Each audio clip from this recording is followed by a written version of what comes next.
বিদেশে কয়েকজন তাদের গুরু রয়েছে। এই বিশেষ ধর্মান্ত গোষ্ঠীর কয়েকজন গুরু বিদেশে বসবাস করে। তাদের প্ররোচনায় প্রথম আলোর ডেইলি স্টারে ভোট করা হয়েছে। বাংলাদেশের বিভিন্ন জেলায় হামলা চালানো হয়েছে।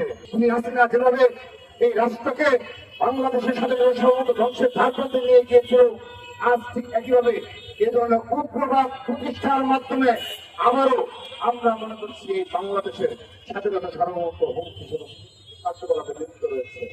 আমরা তাদেরকে আহ্বান জানাচ্ছি, আপনারা অপরাজনীতিতে ফিরে আসুন।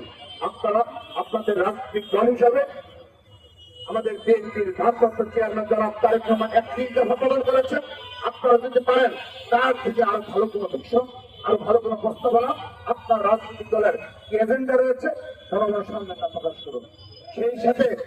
সেই সাথে আরেকটি বিষয় বলছি, আপনারা এই চলমান সময়ে উসমান হাদি যখন মৃত্যুর সাথে পাঞ্জা লড়ছে, যখন আমরা কায়মনোবাকে দোয়া করছি, আমরা প্রতিবাদ জানাচ্ছি, ঠিক সেই সময় ঘোলা পানিতে একটি বিশেষ গোষ্ঠী মাছ শিকারের প্রচেষ্টায় লিপ্ত ছিল। তারা বিচার চায়নি।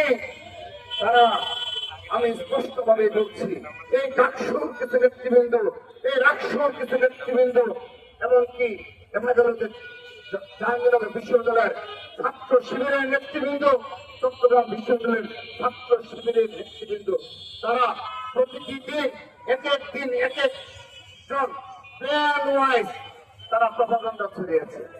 সর্বশেষ গতকাল উসমান হাদির, শহীদ উসমান হাদির কবর নিয়ে তারা এখানে প্রপাগান্ডা চালালো।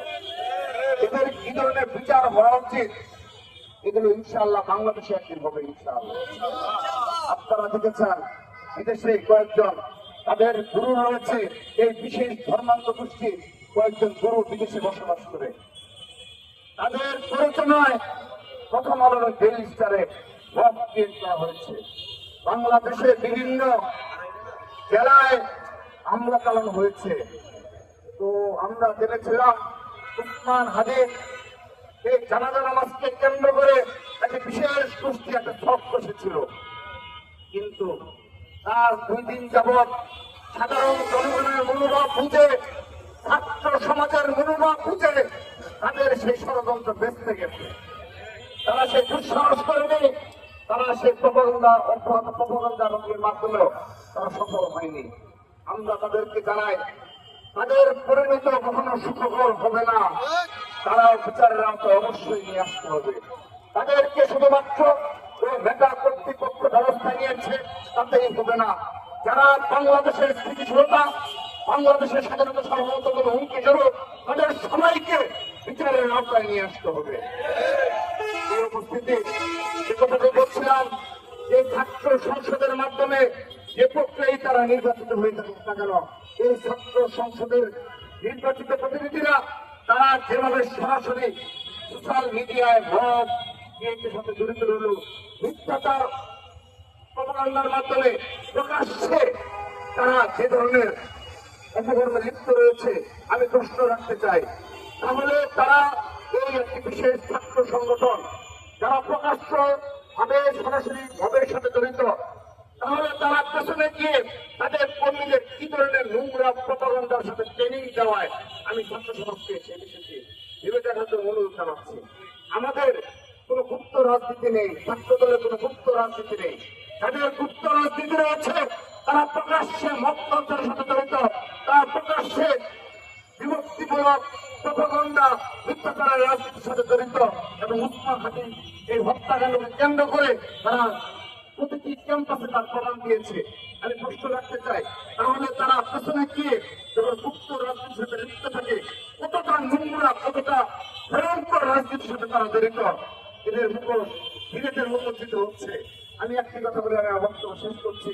একটি সময় ছিল 5 আগস্টের পুরোপুরি আমাদের বলা হয়েছিল 0% কন্ট্রিবিউশন, 100% সেলিব্রেশন।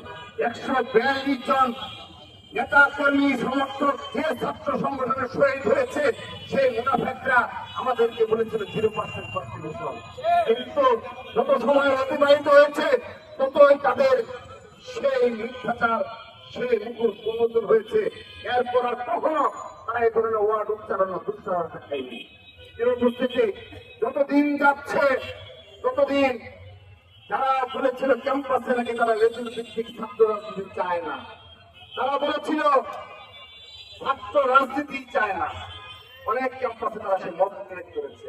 কিন্তু পরবর্তীতে দেখা গেল বাংলাদেশের শ্রেষ্ঠ লেজুর ভিত্তিক ছাত্র সংগঠন হিসেবে তারা আবির্ভূত হয়েছে, বাংলাদেশের শ্রেষ্ঠ মুনাফেক হিসাবে তারা আবির্ভূত হয়েছে।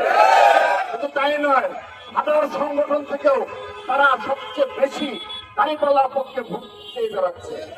কিন্তু তাই নয়, যেন তাদেরকে প্রজন্মকে বিভ্রান্ত করা যায়, ভোটারদের বিভ্রান্ত করা যায়, একজন সোশ্যাল মিডিয়ায় দেখবেন তারা প্রতিদিন একটি করে মিনিমাম স্ট্যাটাস দেয়, সেই মিথ্যা নোংরাভাবে কিভাবে বিএনপিকে হেয় প্রতিপন্ন করা যায়।